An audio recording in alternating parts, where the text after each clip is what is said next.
Our goal is only to support the prospects and the customers' goals, their desires. Our job is to facilitate the outcome that they want, not what we want. So what I would say with that is that find the things that interest them. Don't talk about your thing. Right. Go and spend 10 hours today, 8 hours today, 5 hours today, figuring out what your audience are interested in from an entertainment perspective, from a humor perspective, from a perspective of researching and improving their life in the way that they want. Find out what they're listening to, find out what they're consuming, and go and start to create some content about that thing. I'm Shaina. I love dogs, I trip a lot, and I happen to have a knack for making pretty sweet videos for businesses. But the more videos we made, the more questions I got about how video and other content can be leveraged to make a bigger impact in their marketing. I mean, 44% of marketers say that producing content is their biggest challenge, yet content marketing is 62% less expensive than outbound and produces 3 times more leads. Now, I know a lot, but I certainly don't know it all, so I made it my mission to talk with content kings, queens, and bosses to learn as much as I could about crushing content marketing, and I'm taking you along with me. Welcome to the Content Coalition.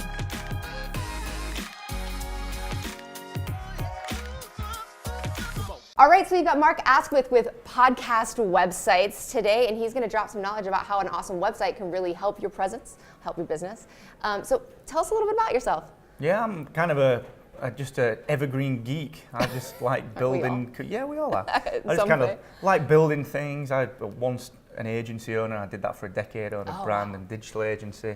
Now I focus on software for podcasters. So I run podcast websites, which is a range of products to help podcasters grow. We started as just podcast websites as a software as a service platform, but we are rolling out much more software now. So it's a true software startup, which I didn't realize when we started this thing that we were going to go down that route. So that's kind of been interesting. And then I also speak at events like this. I also sort of run my own personal brand, Excellence Expected, which is teaching people how we're building podcast websites. So we're teaching people how they can do something else if they want to do something else. They don't have to be stuck in the business that they've always been in. That's what I did, got out of the business that I was a little bit bored of. So I teach people how to do that as well. So, awesome. Yeah, I'm a busy geek. Sounds like it, right? So what made you dive into websites for podcasts specifically out of agency? Was it straight out of agency, or how did that work? That's a good question. So the story goes, there's actually 2 sides to this story. There's number 1, the podcasting side, and number 2, the agency, the web side of things. So I got into podcasting. I'm a big DC Comics geek, like a huge DC Comics geek. I've done so many Comic Cons. I love it. Honestly, it's amazing. So I'm a big DC fan. I started doing a podcast and a blog called 2 Shots to the Head, I think back in 2013. Actually. Yeah. So that got me into podcasting, got me into blogging. And then I started my own business show, Excellence Expected, which is now a daily show, which is 7 minutes a day. It's called the 7 Minute Mentor under my brand. And when I launched that show, I was running the agency at the time. So we were working on brand work, we were working on digital work, web platforms. And suddenly I had to marry these 2 worlds together. I had to do the podcast world and build that into my own life.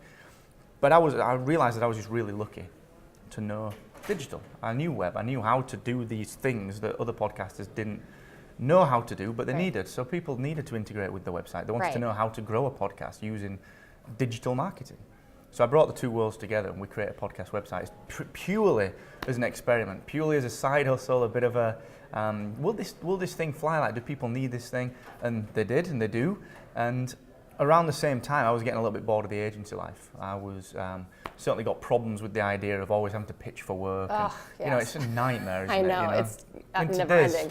Today's day and age, you know, you shouldn't have to prove as much as you've got to prove to get projects, you know? Because we're all putting content out, we're all doing fantastic things like this.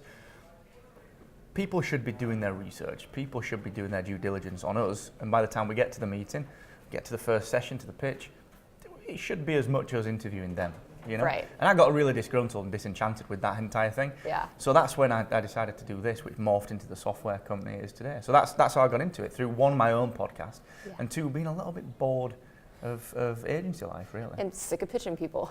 Sick of selling. Selling is like the bane of my existence. Awful. I hate it. So dull. Oh man. So then, give me kind of the breakdown of what exactly Podcast Websites does, like all the back end stuff. Why is it awesome? Yeah, so there's 2 new products coming out this year, which I can't say anything about because they are super massive top secret. Super massive top secret. Super massive top secret. It's like top secret and then super, and then massive, and then super massive. Wow. Yeah, so that's way above. Yeah, it's above classified. So we've got 2 projects launching. If anyone's at Podcast Movement this year, we'll be launching one of those there. Cool. So the product as is an all-in-one WordPress as a service platform. So we take WordPress and we add a massive SaaS layer to it, software as a service layer to it. We add 24/7 support. We add media hosting, download stats. It's a complete podcast platform in a box, really. And we provide free design because we brought some of the designers in from the agency. And we just help podcasters. We help them get over the hurdles that stop them podcasting. So literally everything that you would need, as long as you can record your show, we've got everything else done for you. So it works really well for people. And we work with a lot of beginners who genuinely wouldn't be able to podcast because they wouldn't have the time or the willingness to learn this other stuff. So that's what we do. That's awesome. It becomes overwhelming for sure. Like when I talk to people they're like, we know I need to do this, but all of the steps to get into it, like the web design, the gear, the whole deal, the stats, like how do I monetize, all this stuff, it's crazy. So the fact that you guys take a lot of that out of it. And when I talked to Kieran a couple weeks ago, I loved that you guys offer the design part too. Because a lot of times they're going to agencies or they're having like their buddy do it or whatever. Or got a $5. Yeah, right? And it ultimately ends up being way more expensive too, which is crazy. And now they're actually on a platform that works. Why is a website for your podcast important? So, and again, another really good question. Now, obviously so many people who've got the willingness and the desire to integrate podcasts into their own site can do that, but so many people don't. So many people start a podcast because they love doing it. Like I started a DC Comics show. It was amazing. Yeah. I didn't know it was going to turn into anything. I didn't know what was going to happen. And what very often occurs is that people start with the thing that they love. So they'll build a podcast, they put their voice out there, but then something happens. People like it.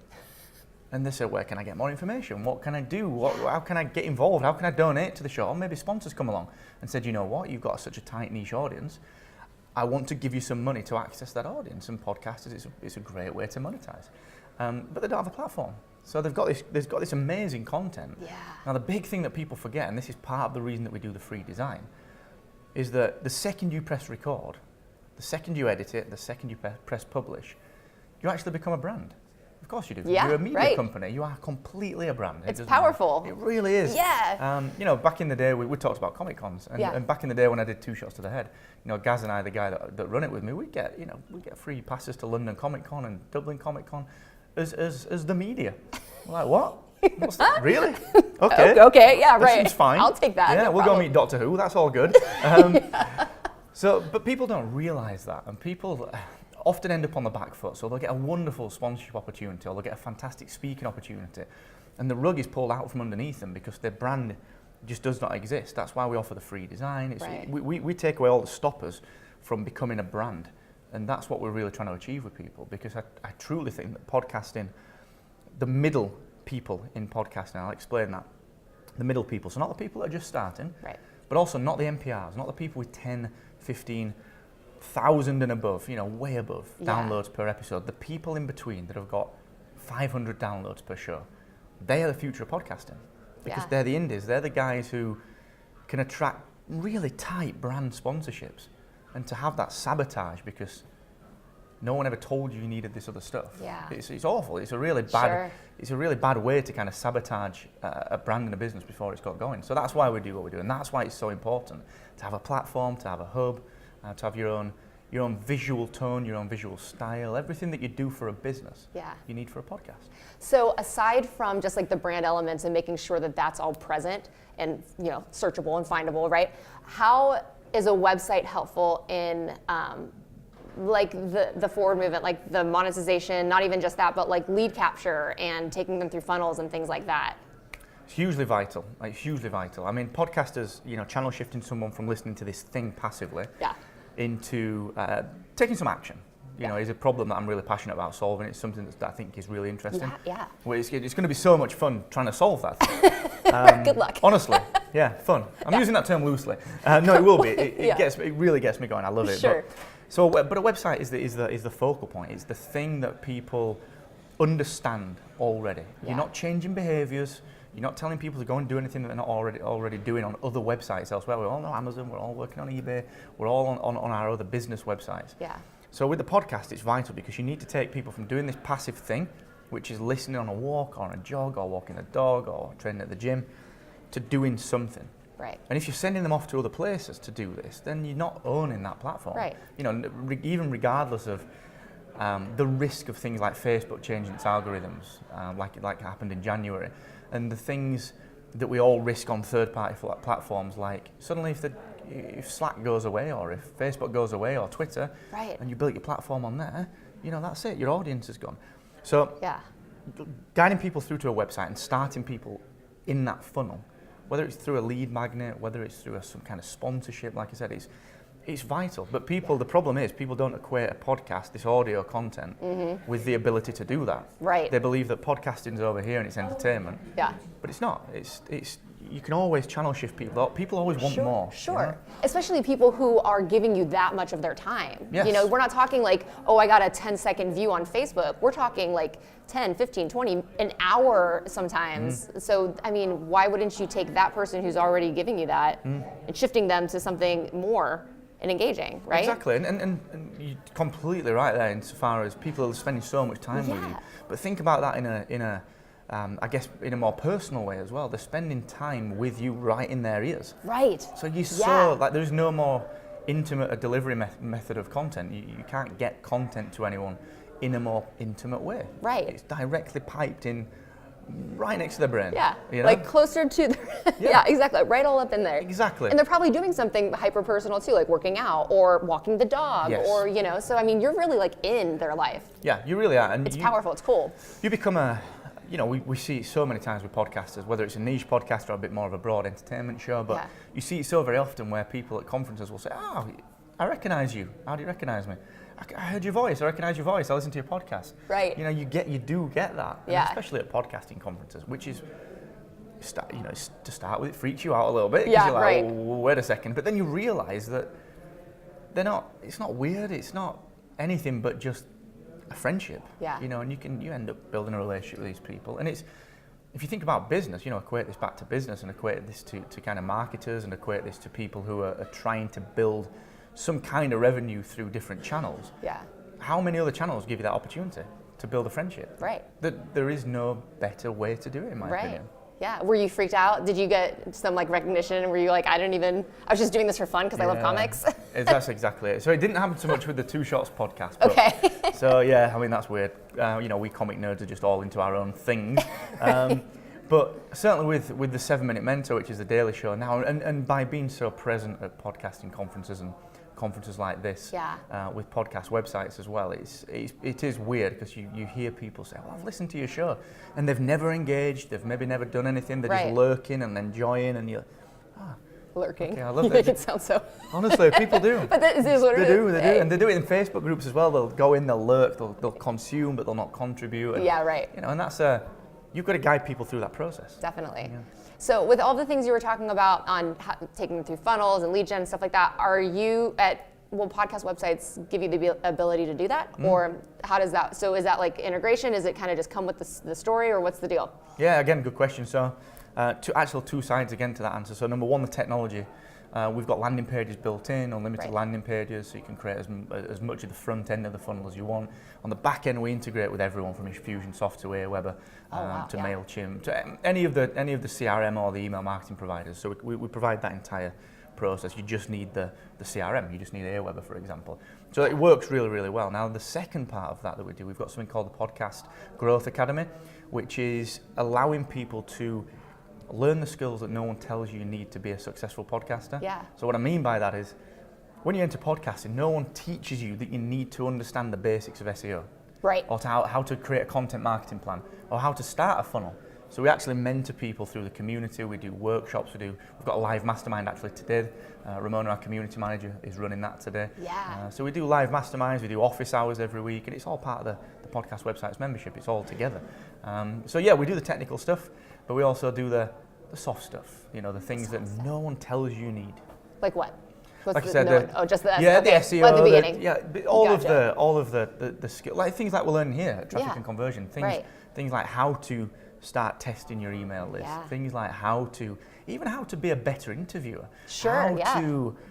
How to tell a story. How to become a storyteller with your audio. How to craft a narrative. No one teaches you that. Right. So, and they're important skills, I think. I feel like that's one of the things that I hear the most that people are afraid of starting, because they're like, I would be a horrible host. I'm like, no, everybody sucks at the beginning. You know what I mean? You're going to go back and listen to episodes 1 through 10 and be like, can I just erase those from the universe? And you can, but I mean, you're not going to start being the greatest thing that's ever been on media, you know? And that's a really good point, actually.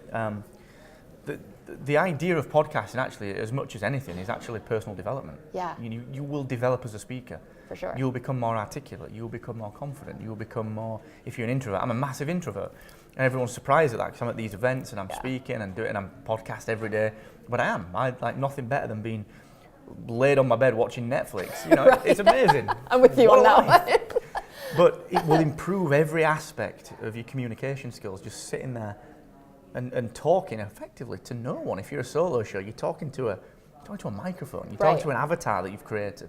And if you're interviewing, let's be honest, you're probably not going to be talking that much. Right. Because the interviewee wants the limelight. That's what they're there for. Yeah. So it's a really great way of just, I guess, starting some personal development and going in places and directions that you never thought you'd go in. I find that a lot of people think that with podcasting. I didn't expect I'd end up here because of my podcast.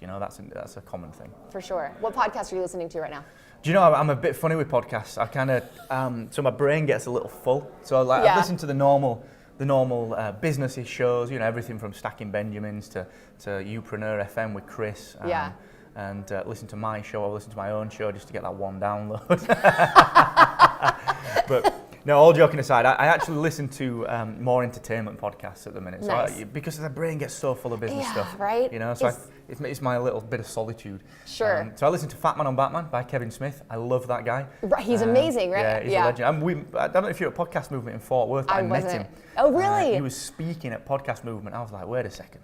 This guy got me into podcasting. Now I've got a business that employs people in podcasting, and he writes the Flash and Green Arrow, my favourite superheroes. Yeah. This is like a match made in heaven. Yeah. So I managed to get 20 minutes chat with him. Yes. It was insane. I said hello to him. Yeah. And literally just said, great work on the Flash episode that he directed. And he just went full on Kevin Smith on me. And it was a barrage of awesomeness from him. I was like, this is insane. I'm loving this. But I wouldn't have got that without the podcast. So I listened to Kev. What else am I listening to at the minute? Law by Aaron Mankey. Okay. It's a wonderful show. That's a really nice storytelling show. And one that I'm excited about, which is not launched yet, is a London show called Your London Legacy. Okay. Which is telling the hidden stories of London's hidden personalities. So really cool. That sounds interesting. Yeah, it's very, very cool. So that's what I'm into at the minute. I love it. Very cool. Okay, so one thing that we like to do is give some people who are listening something to do within 24 hours, right? Mm-hmm. I mean, there's all this great information, and eventually we need to do all of it. But what's one thing that, we'll do it in 2 different ways, that a current podcaster can do in the next 24 hours to help their podcast? Great question. So I believe that the best thing that you can do in 24 hours if you're a current podcaster is to actually physically talk to your audience. Find 10 audience members that have got in touch with you and book phone calls with them. I'm talking an actual, legitimate, I will phone you, I will call you. Do that with 10 people and you'll be amazed what you learn about your show. You'll be amazed what you'll learn. I love that. That's super cool. Okay, so then how about maybe a business or a marketing director or somebody who knows they should be podcasting but not really understanding how it's going to help their business? Mm-hmm. What's something that they can do? So those guys are tricky. Yeah, right? Because you worked with a bunch of them, so you know them very well. I work with them all the time, so I'm like, you're an anomaly. Yeah, those guys are tricky. But what I would say is you've got to look to the outskirts, look to the fringes. And what I mean by that is that any business that's got a customer, any business that's got a prospect, our goal is only to support the prospects and the customers' goals, their desires. Our job is to facilitate the outcome that they want, not what we want. So what I would say with that is that find the things that interest them. Don't talk about your thing. Right. Go and spend 10 hours today, 8 hours today, 5 hours today, figuring out what your audience are interested in from an entertainment perspective, from a humor perspective, from a perspective of researching and improving their life in the way that they want. Find out what they're listening to, find out what they're consuming, and go and start to create some content about that thing. Not about your thing. Yeah. That's what businesses do. They're like, we're going to talk about our widget. No one cares about your widget, man. Right. No one cares about your widget. But find what those guys are into, what interests them, what are their goals. For example, if someone wants to travel more and you are Maybe you're a travel provider. Maybe you're some kind of company that offers concierge services for travelers, or you are just a booking agent. Whatever that is, don't talk about that. Yeah. Talk about, actually, here's the Discover in Australia podcast. Here's the Discover in New York or New Orleans podcast. Do that. Yeah. Do that. I love it. Awesome. So if there are some people lurking and want to see you on social, where do they find you? I'm Mr. Asquith on everything because Mark Asquith was taken, drat. Have you contacted that guy and we're like, what is this, man? He's an online marketer, so he's like, nah, that's my username. Sorry, bro. So yeah, that's pretty much the email that I got back. A few more swear words. No, that's not right. true. A couple more letters, Mark, you're fine. a good guy. But yeah, Mr. Asquith, which is MRASQUITH. Awesome. I had to remember that then. Yeah, right? Very cool. Well, thank you so much Pleasure, for coming. thank you. I feel like we got so much information. I'm excited to actually start implementing that with ourselves. So you are welcome, cool. and thank you for inviting me. It's a pleasure. Yeah, of course. And we'll see you guys next week. Thank you so much for checking out this episode of the Content Coalition. Now, whether you're listening or watching, make sure that you subscribe to the YouTube channel and to whatever platform you're listening to it on, because you're not going to want to miss out on the incredible things that I'm learning with these amazing content marketing pros. So make sure you subscribe, and we will talk to you next week.